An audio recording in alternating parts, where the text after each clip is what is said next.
Have you ever wondered why some people who have nothing are the happiest, while those who have everything feel empty?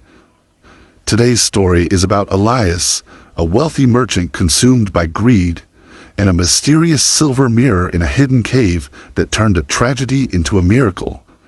In the swirling, damp mists of the high weald, there lived a man named Elias, whose heart was as cold and hard as the gray stone manor he inhabited. His halls were cluttered with the heavy scent of southern spices, the soft touch of fox pelts, and the glimmer of silver plates that reflected only his own solitary face. Elias spent his days measuring the very sunlight by the amount of gold it could forge, and calculating the strength of the autumn wind by how many merchant ships it could drive toward his docks. Yet even as his cellars overflowed with the finest vintage wines from sun-drenched vineyards, a hollow, persistent ache vibrated within his chest like a low, mournful bell.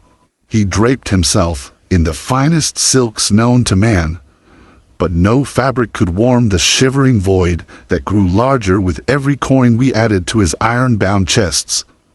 He mistakenly believed that this gnawing sadness was merely the hunger for a specific legendary treasure that he simply had not yet found the price to purchase. One late October afternoon, as the dying leaves scratched against his window, a weathered monk with a staff of gnarled maple wood knocked upon his heavy oak door. The monk spoke in a voice like rustling parchment about a golden cave hidden deep within the treacherous blackwood, promising a fortune that would never, ever diminish. "I will grant you the map to this eternal wealth," the monk whispered, with eyes that seemed to see through Elias's ribs. "But you must travel as a humble pilgrim." The old man insisted that Elias must walk on his own feet, carry only what his shoulders could bear, and leave behind the comfort of his servants and his carriage. Driven by a greed so profound it masked his common sense, Elias handed the monk a ring featuring a diamond the size of a hazelnut, and set out at the first light of dawn. The journey proved to be a brutal and unforgiving teacher, stripping away the merchant's dignity with every mile of jagged rock and tangled briar he encountered. Within only 3 days, his expensive boots of supple calfskin had worn through to the soles, leaving his soft, pampered feet bruised and weeping blood onto the soil. While crossing a narrow, swaying rope bridge over a thundering canyon, the heavy leather strap of his gold coin purse snapped, sending his entire fortune screaming into the white rapids below. If you believe that true wealth is found in the heart rather than the pocket, comment yes below to spread this positive energy.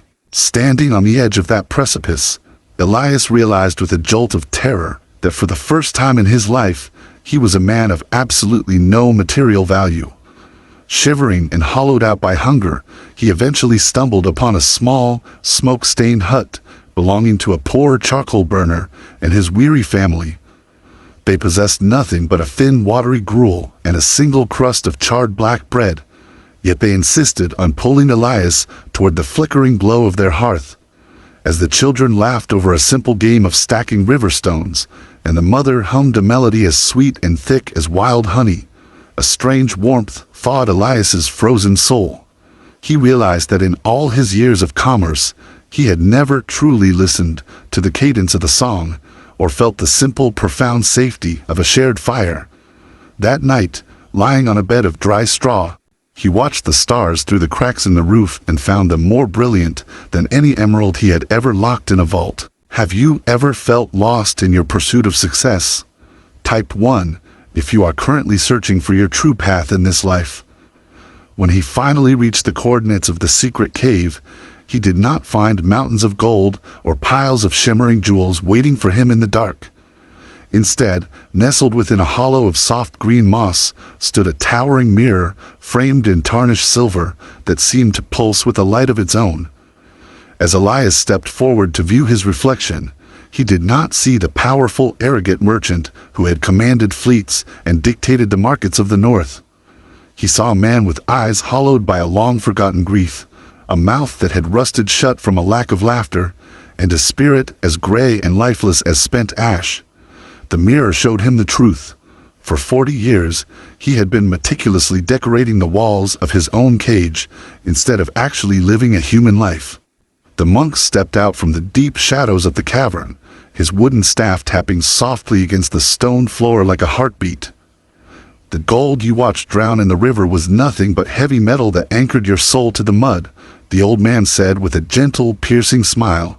But the crust of bread you shared and the stars you admired last night were the only currencies that remain valid when the sun finally sets on a man's life. He explained that one type of wealth pulls a person down into the earth, while the other provides the invisible wings necessary for a spirit to truly fly. Elias did not return to his cold stone manor to recount the remaining coins or check the ledgers of his many trading houses. Instead, he sold the hollow estate, purchased a pair of sturdy walking shoes, and carved a simple flute from a branch of a fallen willow tree. He spent the remainder of his years wandering from village to village, sharing stories of the Golden Cave with anyone who sat long enough to listen. He learned to appreciate the sharp salt spray of the sea, the smell of rain on dry earth, and the quiet satisfaction of helping a farmer mend a broken fence. If you are ready to let go of what weighs you down and embrace your true purpose, comment "I am ready" to manifest a new beginning. When he finally drew his last breath under the protective canopy of an ancient oak tree, he owned nothing more than the simple clothes on his weathered back. Yet the villagers say he died as the wealthiest man the kingdom had ever known, because his heart was overflowing with the richness of 1,000 sunsets. This life-changing story reminds us that material goods are often just chains, while our experiences and connections are the only true wings we possess. We often fall into the trap of greed, blinded by the pursuit of shimmering treasures, while the actual beauty of the present moment slips through our fingers like sand. Real success against all odds isn't about how much you can gather into your barn, but how much light you can carry within your own internal lantern. When your journey eventually reaches its final chapter, your value will not be measured by your bank account, but by the kindness you gave and the love you felt. May these life lessons inspire you to look into your own silver mirror today and decide what kind of wealth you truly want to accumulate before it's too late. If this story touched your soul, please share it with someone who needs a reminder of what matters.